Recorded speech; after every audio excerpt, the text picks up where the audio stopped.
What's up, everyone? Oh man, this place smells like a garage gone wrong because I had to silicone spray this chair because it was squeaking a little.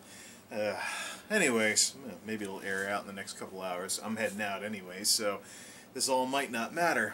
But anyways, so it's Saturday, it's the weekend, and here's another shirt that I dug out of the closet that was too small until now, and now it fits. It's a 2X, but it shrunk a lot when I first got it, so it didn't. It's 2X. It fits like a 1X, so it shrunk quite a bit. And I was like, hey, this is too small. Threw it in the closet, and I can finally start wearing it now. All right, enough of this weight loss stuff. I mean, that's kind of vloggy, anyways, and more for the vlog series. In this video, I don't know what series I'm going to put it in yet. Of course, as I'm filming it, I don't know what series I'm going to put this in. But by the time you see it, of course, you'll see what decision I made. It straddles the fence between vlog and tech series, so I'll figure it out. Hopefully I don't get too many people going, that's not what I subscribed for, I'm not watching it. Yeah, anyways. Variety channel problems. So I got myself a little price list of eBay and internet prices for popular NES, SNES, and Game Boy games, because I'm going to be heading out, checking out some secondhand shops again, and I'm going to, this time I know for certain that I'm going to find a place that's selling some retro games, because one of my stops is this retro game store a couple towns away that I've been hearing all these great things about. Yeah. I will be stopping at the secondhand store that was closed last time around, because I've seen some Saturdays where this store's been open, some where it hasn't. I don't know if the lady running the place just decides not to open up if the weather's too nice, but the weather's crappy. We got cloudy, overcast skies, and some rain spitting down here and there, so it's not all that great. Yeah. Yeah. We got some. There's also some family town family fun event things going on too. Don't know if they're getting rained out or having issues because of this. There's also a car show too that I could go to. But yeah, I'm just gonna skip all of that and head on out. Skip all that, head on out, and see if I can find some retro games. Now I want to check out this secondhand store because I've been hearing all these great things about it. People say, oh, it's got every system under the sun. Of course it does. GameStop only goes back a generation at most. Maybe they still have PS2. I don't know. But there is a market for it. Unfortunately, when it comes to retro gaming and classic gaming and stuff like that, the internet has really ruined it. You know, if you stop and take a look at how things work these days. I mean, when I was growing up, I could count on yard sales and flea markets to be great places to get secondhand games. And secondhand games back then meant like usually a generation back, but if you were lucky you could find something current that was nice and cheap. But when new cartridges were like $50 to $70 and you didn't ever get them except on your birthday or Christmas, you jumped at the opportunity to get a new video game at any other time during the year. Whether it was yard sales, garage sales, or anything like that. Wasn't much for a used game market or secondhand stores or anything that would sell lots of video games that weren't really old. I think I saw some Atari games in a Salvation Army thrift store once, 5200, but yeah.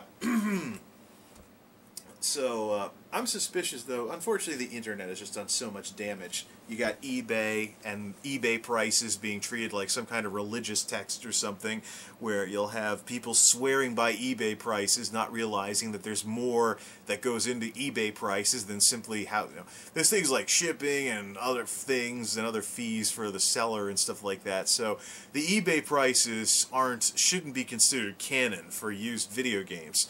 And then, of course, there's also the whole, oh, but you got to pay shipping on eBay. Yeah, you got to pay shipping on eBay. However, if you want to go out and buy a used game from a store, you have to put wear and tear in your car and burn $4 a gallon gas to go there. It's especially insulting when yard sale people swear by eBay prices. Why have a yard sale? Just put it all on eBay. People are so stupid. But yeah, so you go yard sailing, and with yard sailing, you don't know if you'll find something you want to buy. So you may be burning all that $4 a gallon gas for nothing. But don't tell that to these morons that are selling at eBay prices or higher at yard sales. I've been watching a lot of video game hunter channels like the what is it, CraigsListGameFinds and some other channels where people go hunting at yard sales and garage sales. CraigsListGameFinds has nothing to do... This thing's still squeaking. Ugh. Anyways, CraigsListGameFinds, the name comes from, they started out responding to Craigslist yard sale ads and stuff, so that's where they started. It's not, they're not like some subsidiary of Craigslist or something along those lines or something like that. Yeah, it's just a bunch of guys filming hidden camera videos of going to yard sales looking for video games. But one of the things that you'll hear from these types of channels again and again is just how much the internet has damaged things so much. You got people out there looking at eBay prices like they're set in stone. This is what you should sell used games for. So, it's crazy, you know. People jump on eBay and they don't realize how eBay works and why those prices cannot be like bare minimums or anything. If anything, they should be over-the-top maximums or something along those lines. Alright, so I'm going to go see if this place... I mean, I've heard all these... I've heard lots of people tell me that this store is a great place to go shopping for used video games, but if it's like the resellers that trouble the video game hunter channels that I watch, it's probably a store full of overpriced stuff from people that pick clean every yard sale and destroy the tradition of hunting around yard sales for video games. Resellers, man. You know, it was fun when I was little to get a game at it sometime other than Christmas or my birthday because people just dumping them off at yard sales made them affordable, but apparently, no thanks to stuff like the AVGN, eBay, and stuff like that, that doesn't happen anymore. Alright, so we're going to go check this all out. Time to head out. See what I can find, if anything. And check out that secondhand store that was closed last time. I guess maybe depending on the weather, the lady decides to open up on a Saturday or not. Figure it out. Either way, I'll know if I'm getting ripped off. Alright, trip over. See, that's the convenience you folks get by watching these things on YouTube instead of me doing some kind of like driving vlog or something where I'm driving along and it's a big huge video and really we just want to get to the important stuff. So let's get to the important stuff. So my little list came in handy, my little shopping list definitely came in handy in making sure that I wasn't getting totally ripped off. But alright, so this was a pretty interesting trip. I went to first I went to the thrift store that I didn't get to go to last time because it was closed on a sunny Saturday. Same time, on a not-so-sunny Saturday, they're open. Whatever. But, yeah, the lady that runs that place is a little goofy. Yeah, everything I've heard about her is true. Friendly, but she's just weird. Okay, well, anyways, I do have to give her credit, though.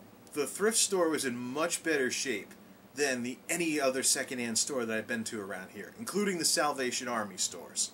So, great thumbs up for that. She knows how to present her product nicely. It doesn't look like, you know, yard sale in a building or anything nut ratty like that. So it actually did look pretty nice. So I give her credit for that. She also had more video games than any of the other secondhand stores around here. They're all PS2 and Xbox, original Xbox, so roughly about 10 years ago as far as what's available. But she had a lot more games. She literally had shelves and shelves and shelves of PS2 games. So as opposed to like maybe a couple here and there at the flea markets and other secondhand stores around here. So I might go looking later, but I wasn't really looking for anything PS2. I was more looking for retro stuff like NES and stuff like that, which she didn't have, of course. And well, what are you gonna do? But yeah, I don't know. I think there might be a side business because she mentioned, oh, we have a yard full of metal stuff that a man like you might like. Yeah, yeah, cool. Like I totally want to go buy and scrap metal and squeezing it into a little car, the little car that I drive. So I looked in the back. There was this yard full of like pipes and sheet metal and stuff. I think the place might have something to do with a scrap metal place up the road from there because. Yeah, it just kind of looked like, you know, maybe they expanded and bought that place, and maybe the scrapyard guy's wife runs a thrift store to try and make more money that way. But it was interesting. Definitely, I'll check out their video games at some point if I want to go buy from that era. But right now, I'm looking for more retro stuff. I got to play through my back catalog on PS2 before I really start looking for more stuff from that generation to play through. And of course, there's the MMO factor, throwing a curveball into all of this. Guild Wars 2, there's content coming out every couple of weeks. World of Warcraft's got Warlords of Draenor coming up. and I could get back into WoW, could do other stuff. These online games that you can't really beat, really throw a wrench into one's plans to go through a gaming backlog. Then of course there's Steam, and there's stuff like Shovel Knight, and with even PS2, Xbox generation games from the 2000s, there's issues where you gotta wonder, is there going to be an HD remake of this game if it's good enough? I mean, I got Beyond Good and Evil for $5 many years ago, and now I have the HD remix on my PS3 that I downloaded from the PlayStation Store. So I don't know what I'm going to do with the original PS2 version I've got sitting around. Maybe I might actually consider selling a video game for once in my life. I'm not one to sell games, though. I tend to kind of like having big libraries of stuff, and sometimes I feel like, hey, let me go play that for the first time in years. So, yeah. So that thrift store did have plenty of games, mostly PS2, Xbox, so original Xbox. Can't say Xbox One anymore. So, definitely worth going back at some point later on, but not this weekend. Alright, main event. I went up and took care of some things a couple of towns away to make this trip worth it gas-wise, somewhat. And I was expecting a store full of overpriced eBay or higher rip-offs and stuff, but I was pretty surprised. I was pretty surprised. The place actually is kind of like some of the e-tailers that I buy used games from online. Sometimes they gouge over and above the eBay prices for the games. Other times you get somewhat of decent deals from them, or if they're eBay prices at all, they're towards the lower end of the eBay spectrum. So at least you know they're not gouging you for as much as all those people that just want to sell every NES game they have for $20 or something really stupid like that. But so the funniest part of all of it was when I went to check out a friendly place and whatnot. The lady working there could actually pass as a girl gamer. She looked like she was interested in this stuff. Wasn't like sitting there rolling her eyes like, is it break time yet or anything. Probably the friendliest store staff I've seen all week. Than compared to, say, the people that waddle around Walmart these days and stuff like that. But I was almost biting my tongue trying not to crack up because they use Blockbuster bags. They must have bought these off of eBay or something in like lots and stuff when Blockbuster liquidated. I mean, what hilarious. They use Blockbuster video bags. Of course, there is no more physical Blockbuster. Even the DVD by mail service got shut down. But did they, I saw this and I was like, did they do this on purpose? I mean, yeah, they do sell retro stuff, and they're known for their retro systems around here, including stuff complete in box and stuff like that. But did they do this on purpose? No, they want to get all retro, so they use Blockbuster bags. That was pretty funny. Now, the going rate for most Nintendo games that aren't ones that people still care about and actively seek out on eBay is about $5 to $10. For the major party titles like the Marios and the Zeldas, you're talking 10 to 20. And but for the games I was looking for stuff that could easily be like 10 or under, and both of the games I got were under 10. It was interesting how it worked out, because I checked the eBay prices on these when I got home, and it's actually backwards from what it could have been. So first I picked up a really ratty copy of Rad Racer. Yeah, I don't know what happened to this thing. Looks like someone might have sat on it or something, but the condition was awful. The condition was disgusting. Look at this thing. It's disgusting. I don't know what this is, but I'm probably going to end up cleaning it off. Maybe I should wash my hands after handling this thing. But a little rubbing alcohol should clean this sucker off. $6 though. That's an eBay price for this game. It's towards the bottom of the eBay scale, but it's still an eBay price. And for a game in this condition, it is disgusting that they do stuff like this. They must have factored in that maybe all of this will probably come off very easily with some rubbing alcohol. Probably won't even need Goo Gone to get this thing back to looking like a decent Nintendo cartridge again. It's also on par with the stuff I'd see on sale back in the day at yard sales and stuff. Old games like this that you just look at them and you're like, how do these people live with themselves? None of my games ever looked like this. What do these people do to their games? You know, that's one of the things too. When I buy games online, when I buy secondhand like SNES games online and stuff, it's an event if the game looks as good as the ones that I still have from my childhood, because I actually take care of my stuff.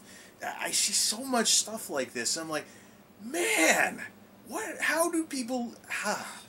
I realize, kids don't take care of their stuff, but I was a kid and I took care of my stuff. I don't know, but this will probably clean up and look passable and be worth the $6 I paid, which, by the way, JJ Games has this for $3 something. It's within the eBay range. It's within the eBay range, but it's towards the bottom. So at least, yeah, all right, okay. A cheap eBay price, not like I was getting gouged all over the place. But the real score of the day is this one right here.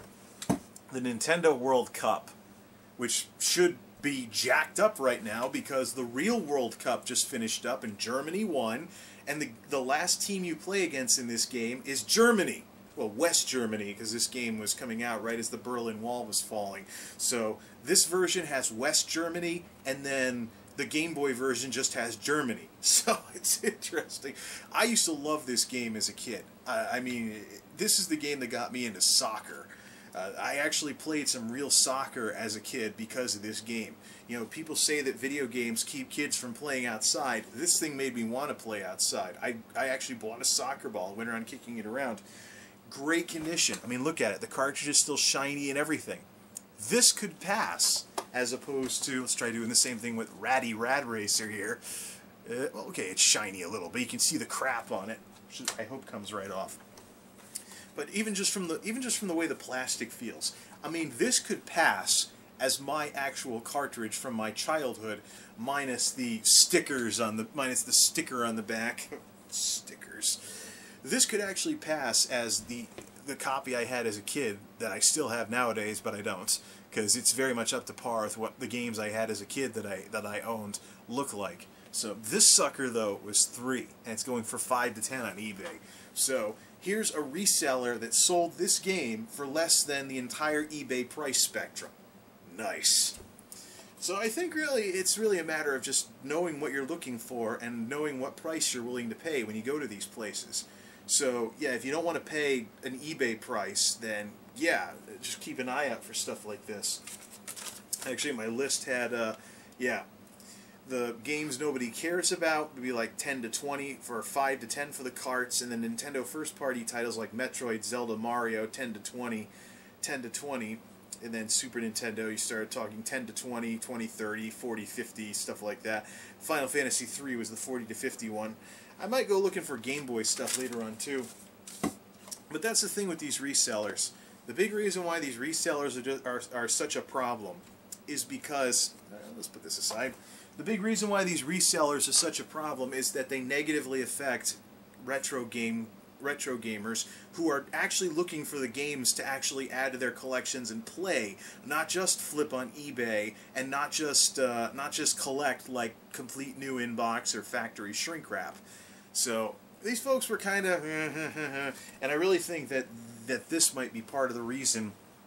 This might be part of the reason why some of their prices aren't very good, is because they actually print out barcodes and stuff for all of them, and label printers can get somewhat expensive depending on what you're buying and what you're printing with. So I work with this stuff with my 9-to-5 job, and yeah, I know it can be a bit of an expense sometimes when you're printing labels all over the place. So and then you got to maintain the printer and everything. So another major problem with this store is there's just no parking. They converted like not a ratty, but an ugly looking house into a storefront. Or maybe the owners live upstairs, I don't know. But they converted this house, and you basically parallel park in the house's driveway to shop at this place. There's no parking except for parallel parking on the street. Ugh. So basically, the more people they have in the store, the more they're going to have parking problems. So it's best for me to go up on a day when it's crappy out, like it is today, or stop by on the way home from work when I get back to working in my main building, which is closer to this place than where I'm at right now. And that's really the kicker here. If you're going to charge eBay prices, just sell on eBay. Otherwise, cut it by 20%, because those eBay prices have to take into account things like administrative and PayPal fees and eBay fees and other sorts of things as well, even when you don't factor in the shipping and stuff like that. When somebody goes out to a brick-and-mortar store or a yard sale or a garage sale, they are burning $4 a gallon gas, and in a V6 or a 4-cylinder car, maybe if they're lucky, something like a Prius, But they're going out, they're actually taking their time and their gas money and their wear and tear on their car to go out and see the same prices as they get just clicking their mouse at home without having to leave the house or burn any gas. In many cases, shipping fees are less expensive than the fuel costs to drive out to a place like this and hope they have something. So, one of these years, people will start figuring this out, and we won't be seeing all this gouging going on.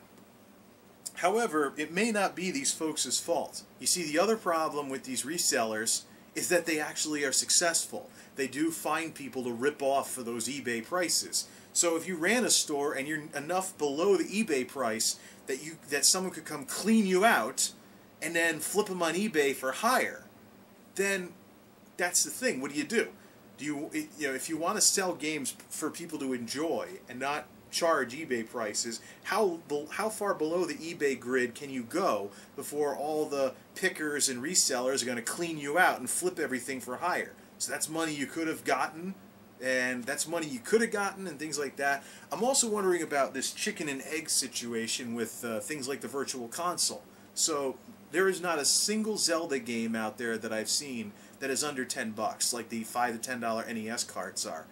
Could that possibly be because that's what you get it on the Virtual Console for, is $5 to $10? Chicken and egg situation. Does Nintendo sell stuff on their emulation services because people are eBaying at those prices, or to compete with those eBay prices, or the eBay prices determined by, oh, you can just play it on the Virtual Console for $5, so I'm going to sell you the real deal for 10. Stuff like that. Either way, pardon all the R's in the title of this video, but retro gaming ruining rip-off resellers are a problem. And even if a store is not trying to be one of those resellers that gouges people for old games that some people don't even care about anymore, it may not be because they're trying to be that way. They may be doing it so that they can actually have a chance to sell stuff to customers that actually want the games for their collections and not be out of stock all the time because pickers clean them out and then flip the money and flip everything on eBay. Interesting.